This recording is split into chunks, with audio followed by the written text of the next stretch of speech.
Question that I'm regularly asked, especially in relation to property and the property market, is now a good time to get into the property market? And the answer that I always give is that that's the wrong question. The right question is, should I buy a house?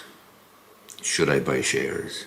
In other words, whether you should enter a market or not is the question. And that will depend on your circumstances, not when, because predicting the market is impossible. And the only thing that you could say about making predictions about the market is, if you must predict often. And if you think about that, you'll understand what I mean.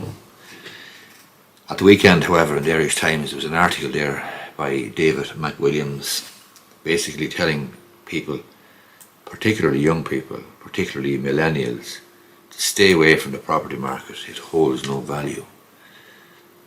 The hypothesis of the article is basically the market is at its peak of dysfunction, and young people or anybody intending or thinking about going into the market should basically down tools and go on strike.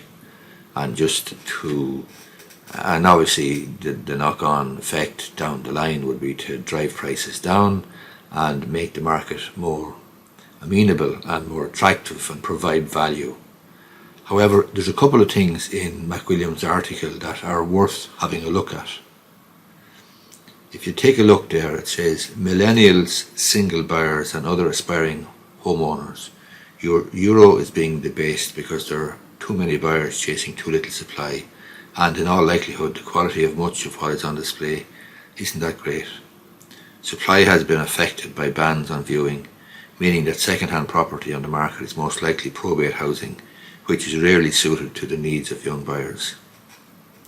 You'll see on the screen there that I've actually highlighted that in yellow, that particular sentence. Firstly, supply has been affected by bans on viewing. A ban on viewing properties does not affect supply. That is self-evident, and if you think about it at all, you will recognise that that's the truth of the situation. A ban on viewing houses doesn't affect the supply of them. It says then, goes on to say in the second part of that sentence, meaning that second-hand property on the market is most likely probate housing. That's not true. That is not true. And it goes on then in this sentence to say that which is rarely suited to the needs of young buyers.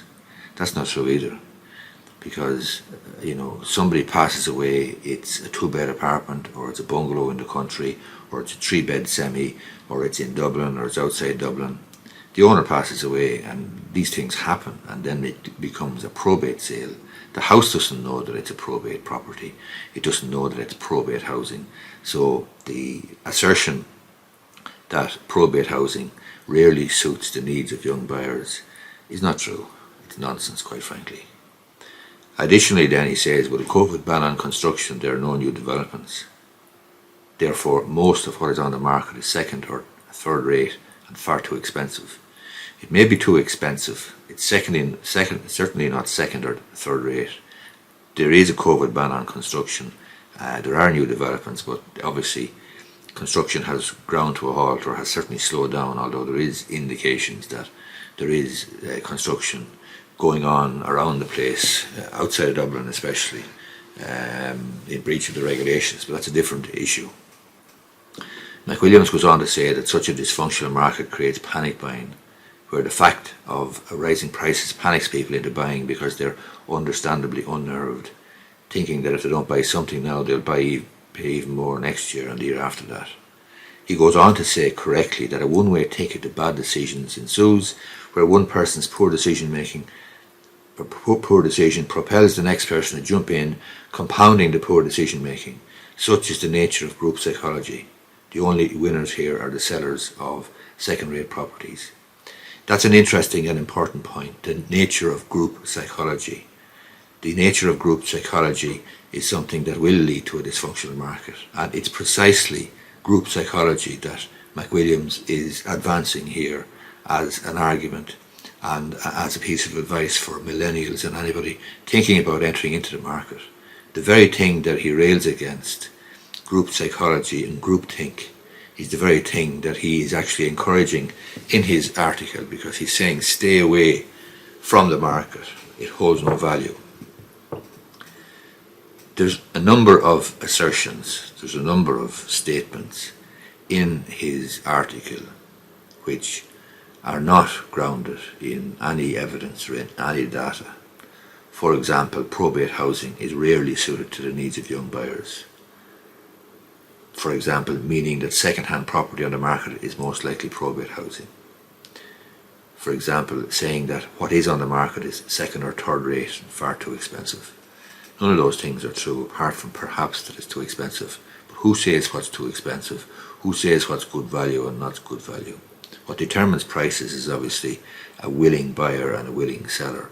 And if there isn't willing buyers at a particular price, then prices will fall. It's as simple as that.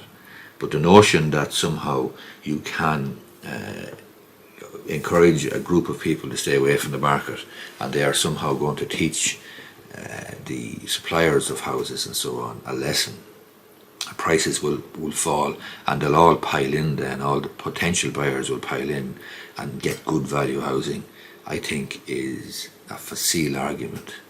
And I think this argument or this article is flawed, fundamentally flawed.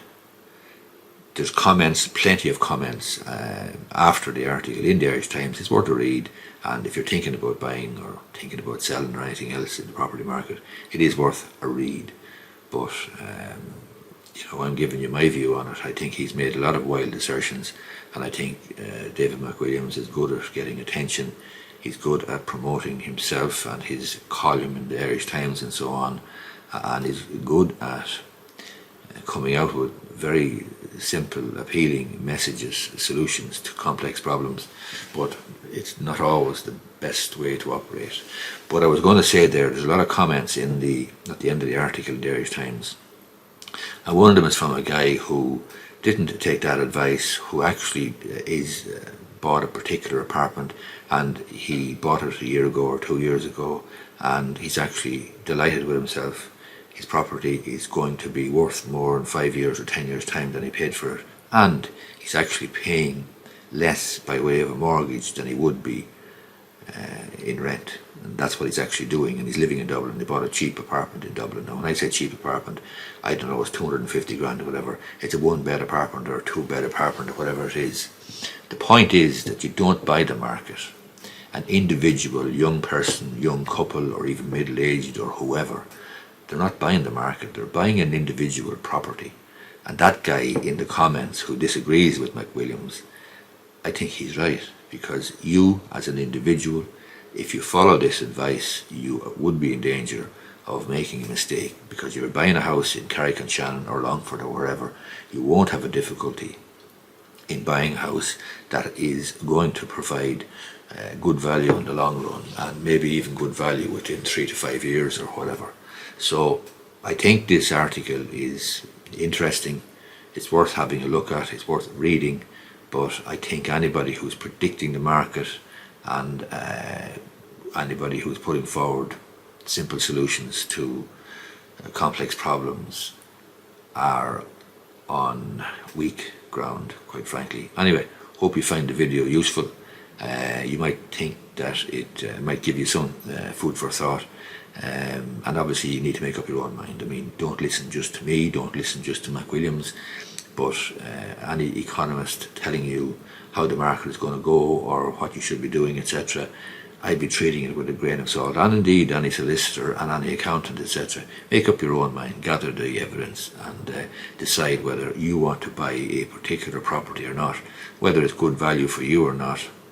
That'll depend on your circumstances, and remember, you're not buying the market, you're buying a property. Anyway, hope you liked the video. You might give it a thumbs up.